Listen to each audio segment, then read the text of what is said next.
नमस्कार मित्रों, मैं अंकित सिंह, अंकित पशु प्रेमी, अपने YouTube चैनल में आप सभी लोगों का हार्दिक स्वागत अभिनंदन वंदन करता हूं।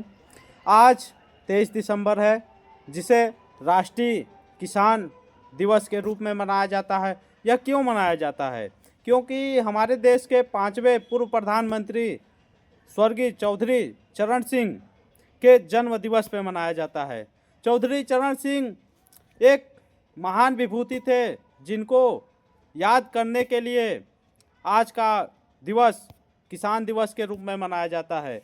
क्योंकि वे खुद किसान थे और किसानों के लिए सोचते थे, किसानों की बात संसद तक रखे और किसानों के विषय में विकास किया और बहुत सी योजनाओं का शुभारंभ किया, जो कि उनके जन्म दिवस को याद करने के लिए सन 2001 से राष्ट्रीय किसान दिवस के रूप में 23 दिसंबर को मनाया जाने लगा। जो कि राष्ट्रीय किसान दिवस को इसलिए मनाया जाने लगा क्योंकि कृषि में निरंतर विकास हो सके, जिससे कि हर एक व्यक्ति भूखा न सो सके, सबका पेट भरा हो, हर एक व्यक्ति आत्मनिर्भर हो, जिसमें हमारे देश की भारतीय कृषि अनुसंधान संस्थान, एग्रीकल्चर विश्वविद्यालय, कृषि महाविद्यालय, केवीके कृषि विकास केंद्र और अन्य संस्थान जैसे निरंतर दिन रात प्रयास में लगे हैं, जिसमें कृषि वैज्ञानिक, कृषि के छात्र और किसानों का अटूट सहयोग है, जिसके बदौलत ही आज हमारा देश अन्न उत्पादन, खाद्यान्न हो या फिर फल उत्पादन, सब्जी उत्पादन, मत्स्य उत्पादन, दुग्ध उत्पादन, हर एक सेक्टर में आत्मनिर्भर है। आत्मनिर्भर ही नहीं, जैसे कि दूध उत्पादन में विश्व में पहले नंबर पे, फल उत्पादन में दूसरे नंबर पे, सब्जी उत्पादन में दूसरे नंबर पे, खाद्यान्न में फसलों में पहले और दूसरे नंबर पे आता है। इसको और आगे बढ़ाने के लिए, पहले नंबर पे ले जाने के लिए, फसल उत्पादन को बढ़ाने के लिए दिन रात मेहनत कर रहे हैं। आज का जो जलवायु परिवर्तन तेज़ी से हो रहा है या फिर वातावरण का बदल रहा है, उससे लड़ाई लड़ने के लिए हमारे वैज्ञानिक दिन रात लगे हुए हैं। विभिन्न प्रकार की आपदाएं आती रहती हैं, जाती रहती हैं, जिसमें कि नई नई वैरायटी यानी किस्मों का चुनाव हो रहा है, जिससे कि फसल उत्पादन को बढ़ाया जा सके और पशुपालन को बढ़ावा देने के लिए NDDB national dairy development board भी निरंतर कार्य कर रही है, जिससे दुग्ध उत्पादन बढ़ा है और बढ़ता ही जाएगा।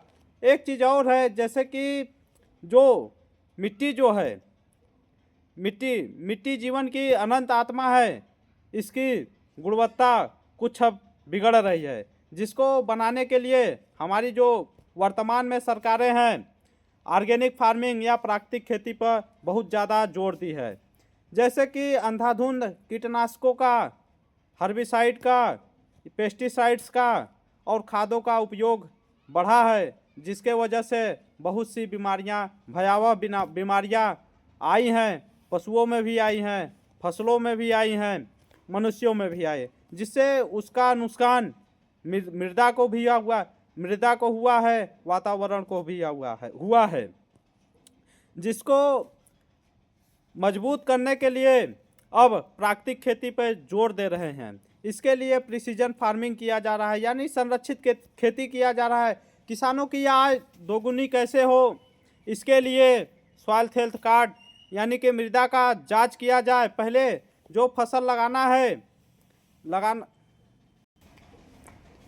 को लगाना है तो उसके लिए मृदा जांच केंद्र हैं, वहां से पहले किसान मृदा की जांच कराए, उसके बाद उसके अनुरूप ही जितना वहां से प्रस्तुत की जाती है फर्टिलाइज़र की, उतना ही डाले।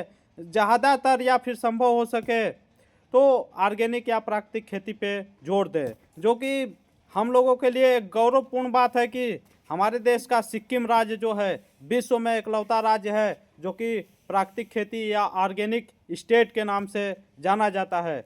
हर हमारे देश के भारतवर्ष के किसानों को सिक्किम राज्य के जैसे किसानों के जैसे बनना होगा, जो कि लगातार अब बन भी रहे हैं। प्राकृतिक खेती पर किसान अब जोर भी दे रहे हैं। बहुत तेज़ी से बदलाव हो रहा है जिससे कि किसान आत्मनिर्भर हो सके। इसके लिए इंटीग्रेटेड यानी कि integrated pest management, integrated disease management, integrated nutrient management, integrated Beed management जैसे सब सिद्धांतों का भी प्रयोग किया जा रहा है। इसके साथ साथ ही कृषि में हॉर्टिकल्चर, पशुपालन, फॉरेस्ट्री को समन्वित या इंटीग्रेटेड के रूप में भी अपनाना चाहिए, जैसे कि horti agro Silvi parcel culture, पशुपालन प्लस मछली पालन, पशुपालन प्लस मुर्गी पालन, पशुपालन प्लस पिगरी पालन इत्यादि का समन्वय करके पशुपालन के साथ साथ कृषि फसलों का भी उपयोग करके अपने आय को दोगुना करना होगा। इसके साथ साथ आय को दोगुना करने के लिए आप विभिन्न तरीकों का एग्रीकल्चर तकनीकियों का उपयोग कर सकते हैं, जैसे कि हाइड्रोपोनिक, एरोपोनिक, वर्टिकल फार्मिंग इत्यादि का भी उपयोग किया जा सकता है। प्रयोग हो भी रहा है। अब धीरे धीरे बहुत तेज़ी से इस कदम में हमारा देश अग्रसर हो चला है। जय हिंद, जय भारत, धन्यवाद। जय जवान, जय किसान।